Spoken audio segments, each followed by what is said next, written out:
राक्षसांची गुप्त स्थिती कडे घेऊन सीता हसती रावण निघे चरगती गगन पंथी अतिगुप्त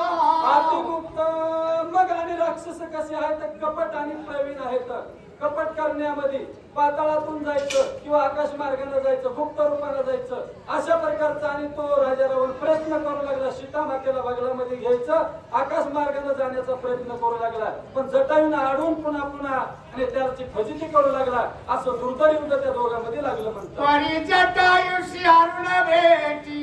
त्यास सहज दिव्य दृष्टी तेने सीताने नताने गुण दृष्टी रावणा पाठी लागला मग आणि काय झालेलं आहे राजा रावणाच्या आणि बगलामध्ये सीता पाहिलेली आहे म्हणूनच दुर्धर अशा प्रकारचा आणि राग जटायूला आला आणि रागाच्या भरामध्ये पुन्हा पुन्हा आणि झडप त्या राजा रावणावर तो आणि जटायू घालू लागलेला आहे आणि घालीत असताना राजा रावण कासावीच झाला पुढे काय करू लागलं म्हणतात जटायू धावला सरो की सबळ बळली जपांकी रावण झडपिला दाही मुखी विदारी नक्की सर्वांग्या मग आणि काय केलेलं जोरदार अशी झेप आणि जटायूने घातलेली आहे आणि दहा तोंडाचा जो राजा रावण आहे काही तोंडातून आणि रक्त बोंबाळ व्हावं लागलं अशा प्रकारची झडप त्या जटायूने घातली नाक्यानं त्या सर्व दाही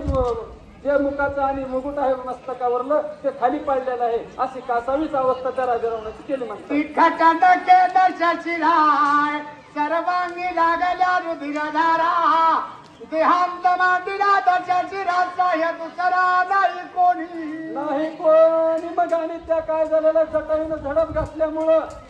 आणि त्या राजा रावणाच्या शरीरावर आणि नाक्यावर पडलेले आहेत सर्व अंगावरून आणि रक्त लागलेला आहे जटायूने आणि आपला धर्म पाळलेला आहे का त्या महाभारतामध्ये भीष्म पतिव्रतेचा